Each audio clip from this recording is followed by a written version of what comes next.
Agora sim, as coisas estão começando a ficar interessantes em Summertime Rendering. Quer saber o que rolou nesse episódio 4 e as teorias do que pode acontecer a seguir? Então, junta aí com o Mano Joe que nós vamos, trocar uma ideia.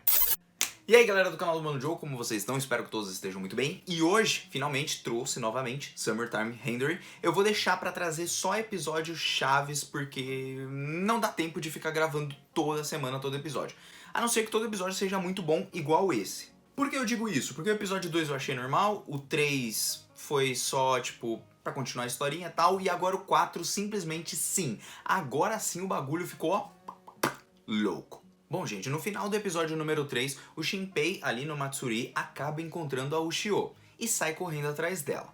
Bom, ela tava indo até a praia. Por quê? Ninguém sabe. Mas ele vai seguindo ela, larga a Miu, dane-se se a Miu gosta dele ou não, mas ela é só família. Coitada, já levou um fora. E aí ele vai correndo atrás dela, acaba encontrando ela, ela aparece lá e tudo, e aí eu pensei, pô, ela vai ser uma sombra, ou ela vai atravessar ele, ou alguma coisa assim. E não, ela é a sombra, sem ser fantasma, e ela acaba tocando nele. E ela não tem memórias de quando ela morreu, só sabe que teve muita dor, mas a única coisa que ela estava pensando nos seus últimos momentos, segundo o que ela diz, é que ela queria ver o Shinpei de novo pra dizer que ama ele. Gostei que o anime botou ela pra falar logo: eu te amo, Shinpei, é isso aí, eu sou sombra, beleza, mas eu te amo e é isso aí. E aí eu comecei a ficar interessado, como assim ela está viva? Ela ressurgiu das cinzas porque o Shinpei fez alguma alteração? Mas não acredito que é isso. Acredito que ela como sombra, sendo a sombra traidora, o erro na matrix do sistema ali das sombras, fez com que ela continuasse a existir naquele mundo como sombra. E acredito que nesse loop de tempo dela aparecer em alguns momentos, falar proteja a Miu, essas coisas, sejam espectros diferentes do que aconteceu no passado. Onde aquele eu do passado, aquela primeira sombra ali que estava quebrada, igual no primeiro episódio, passou uma informação pro Shinpei, e aí ela vai inserindo ali uma informação aqui, uma informação ali. E por isso ela aparece nesse episódio de uma forma onde ela não se lembra de muita coisa, não se lembra de ter falado alguma coisa X ou Y, e por isso ela tá nesse estranhamento e o Shinpei também tá estranhando a situação. Bom, de toda forma, eles conversam entre eles. O que a gente precisa saber agora é que o Shinpei, nesse momento, ele vai lá, vai conversar com ela, vai perguntar as coisas pra ela e ela vai se lembrar de tudo. Vai se lembrar do autor que ele mais gosta, esse monte de coisa. Ela vai querer ver o pessoal e realmente ela está na visão do pessoal. Tipo, o pessoal pode ver ela. Então ele acaba escondendo ela, pede pra ela se esconder enquanto ele vai resolver lá as coisas. Eu acho que ele ia lá no santuário, né? E um pouquinho antes dele deixar ela escondida, a Miu acaba ligando pro Shinpei, o Shinpei vai atender, aí a Ushio atende, né? E fala assim, irmã, não sei o que, tal. Então perceberam que ela tá viva, mas aí o Shinpei desengana eles, depois vai embora, deixa ela lá e fala, não sai daqui, depois eu volto. E assim, quando ele tá subindo, o que vai acontecer? O episódio vai passar pra parte da Miu, onde a Miu vai lá, o Sou acaba se declarando pra ela fala que não rola, e aí a Ushio chega lá no momento, né? Muito engraçado, aliás, né? Ela chega lá, nossa, não sei o que, não se preocupe, Sou, tá tudo bem, não sei o que, tal, e eles começam a estranhar. A Miu chega a chamar até a Ushio de monstro, né? E aí o Shinpei parece que vai proteger ela e começa a apertar a mão dela pra caramba. E eu comecei a ficar, não, peraí, o que tá acontecendo? E bom, é uma sombra ali que pegou a Ushio, que aparentemente a Ushio é a traidora. Então eles estão lá apertando ela e se transforma num rosto, sei lá, não sei que rosto que ia ser aquele que ia se transformar depois do Shinpei. Então parece que as sombras não necessariamente quem elas matam, elas se transformam, ou então quanto mais ela matar, mais ela pode se transformar em várias pessoas diferentes. Vamos falar assim, aquela Miu que é sombra e tudo, ela pode se transformar em todas as pessoas que ela matou. Não sei, pode ser. Ou então eles têm um ranking de hierarquia, quem é uma sombra mais forte, qual é a mais fraca e essas coisas. Porque aí começa a apertar a Ushio, quebrando realmente o braço dela, todo mundo fica ali preocupado, a Ushio fala, corre, foge, não sei o que, tal, não, vocês não vão fugir, pá, não sei o que. Fica naquele caos todo, a gente fica sem entender, e aí mostra pra gente, acho que 10 minutos antes. E 10 minutos antes o Shinpei tava correndo no santuário pra subir, e aí ele encontra a Miu, que é sombra, e ela foi lá e matou uma pá de gente.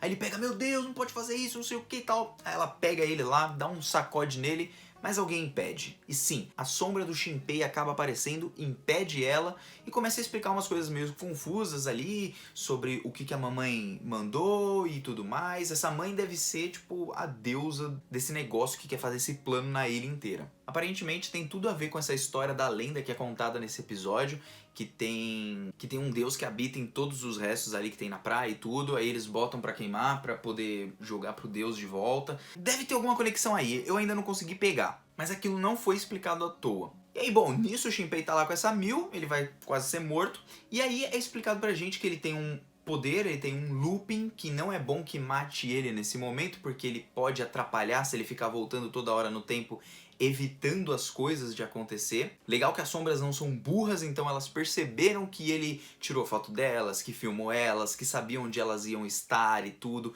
que impediu algumas coisas quando ele voltou pro passado. E até certo momento eu pensei que o Shinpei ia se matar, assim como o Subaru, para poder voltar automaticamente no passado. Só que ele não faz isso. Isso nem parece ter suado na cabeça dele. Ele acredita que ele foi copiado quando ele foi lá pra casa da Shiori. Mas não, gente. Episódios passados, antes disso acontecer, se lembrem que quando ele morre, mais ou menos, acho que pela primeira vez, no primeiro episódio, ou é no segundo, é dito por uma sombra que o Shinpei já foi copiado antes. Então, naquela primeira morte que ele morreu pra Mil, provavelmente foi ali que ele já foi copiado. Ou então, como ele alterou as coisas do tempo, como ele não foi morto igual naquele primeiro momento do primeiro episódio, ele realmente pode ter sido copiado na casa da Shiori. Agora, então não precisa matar uma pessoa para copiar, só precisa soltar aquele flash. Agora, qual é a condição desse flash? É só tirar um flash? Porque se for assim é muito fácil.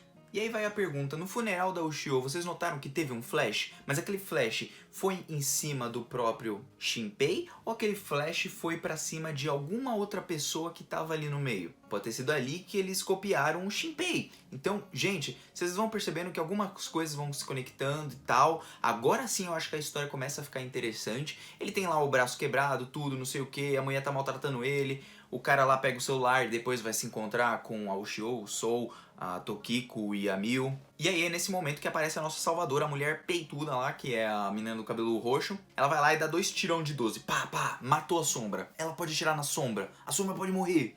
Aí eu comecei a ficar interessado, porque ela sabe desses baratos, né? E aí ela aparece, salva o Shinpei, mas o Shinpei tá com o braço quebrado, né? E ali acaba o episódio.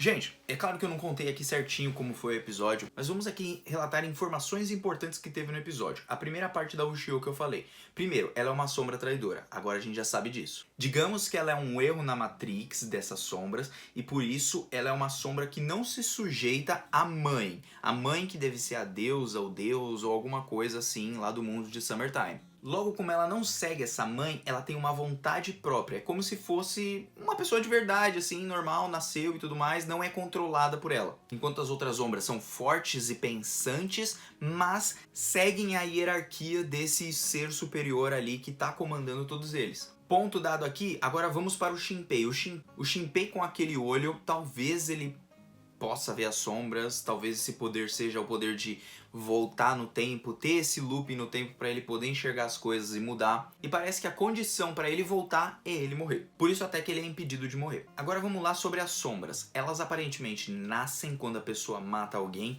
e tira aquela fotinho. E aí o corpo da pessoa some, só sobra aquele preto no chão. E essas sombras adquirem as memórias de quando a pessoa tá ali e é tirada uma foto dela. Só que isso também tem um tempo de carregamento, olha só. A sombra vai lá, tira aquele flash, aquela foto, captura todas as informações, elas vão carregando na cabeça, depois de um tempinho, tudo, pum, pronto. Ela pode seguir o seu caminho com as informações que a pessoa que ela tirou a foto tem até aquele momento. Sabendo disso, o que a gente pode planejar para os próximos passos da obra?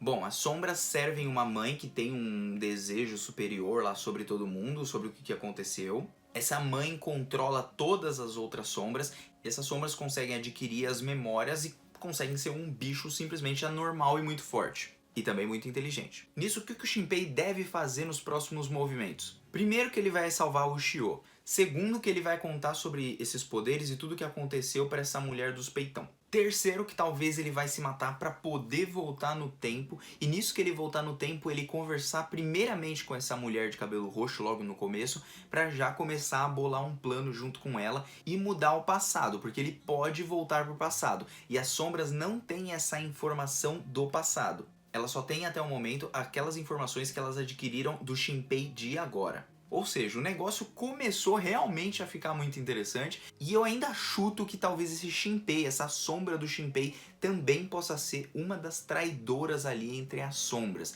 E ele tá agindo dessa forma apenas para enganar. Quem sabe? Eu acho que eu vou errar nisso, eu espero estar errado na verdade, porque seria muito óbvio. Eu gostaria de saber o que vocês acharam, o que vocês esperam e como que vocês estão analisando essas coisas das sombras, como elas devem ter surgido? Será que sempre foi uma lenda? Será que foi algo criado? Será que tem ficção científica no meio?